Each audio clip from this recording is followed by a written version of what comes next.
എൻ്റെ പേര് ബാബു. അങ്കമാലി കിടങ്ങൂർ കുന്നീശ്ശപ്പള്ളി ഇടവകമാണ്. എനിക്ക് ഏകദേശം ഒരു 40 വർഷം മുമ്പ്, 40 അല്ല, എനിക്ക് ഓർമ്മ വയ്ക്കുന്ന കാലത്ത് നെഞ്ചരിച്ചിൽ അത് ഗ്യാസിൻ്റെ ആണെന്ന് ഞങ്ങൾ വിചാരിച്ചുകൊണ്ടിരുന്നു. ഗ്യാസിൻ്റെ ഗുളിക ഡോക്ടറെ കാണും, മേടിച്ച് കഴിക്കും. അത് കഴിച്ച് കഴിയുമ്പോൾ കുറച്ച് ദിവസത്തേക്ക് മാറിപ്പോവും.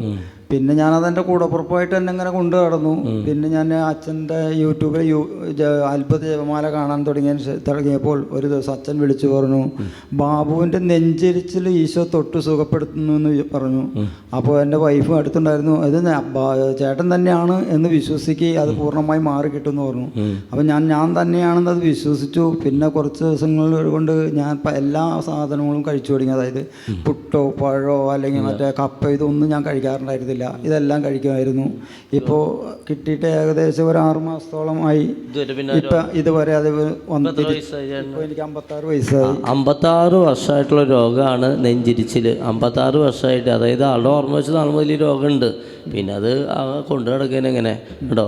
അത്ഭുതമാല കാണുമ്പോൾ അച്ഛൻ വിളിച്ചു, ബാബു എന്ന മകൻ്റെ നെഞ്ചിരിച്ചിൽ കർത്താവ് സൗഖ്യമാണ്. അതിങ്ങനെ തന്നെ കൃത്യമായിട്ട് തന്നെയാണ് പറഞ്ഞത്. ബാബു എന്ന മകൻ്റെ നെഞ്ചിരിച്ചിലെടുത്ത് തൊട്ട് സുഖപ്പെടുത്തും എന്നാണ് പറഞ്ഞത്. അതുപോലെ തന്നെ എൻ്റെ വൈഫിൻ്റെ യൂറിൻ ഇൻസ്പെക്ഷൻ ഉണ്ടായിരുന്നു. അതും ഇതുപോലെ തന്നെ വെഞ്ചിരിച്ച തേൻ ഒലിവ് ഓയിലും കഴിച്ചതിന് ശേഷം അത് പൂർണ്ണമായി മാറി കിട്ടി. അതേപോലെ തന്നെ വീട്ടിൽ ഇടയ്ക്കിടയ്ക്ക് പാമ്പിനെ കാണുമായിരുന്നു. അപ്പോൾ വൈഫ് എന്ത് ചെയ്യുന്നത് വെച്ച് കഴിഞ്ഞാൽ ഉപ്പ് വെഞ്ചരിച്ച ഉപ്പ് അച്ഛൻ പറഞ്ഞ പോലെ തന്നെ ശക്തിയായിട്ട് എറിഞ്ഞ് ഇപ്പോൾ ഒന്നിനെയും കാണുന്നില്ല. ഇത്രയും വലിയ അനുഗ്രഹം. നല്ലൊരു വീഡിയോ എടുത്തേ.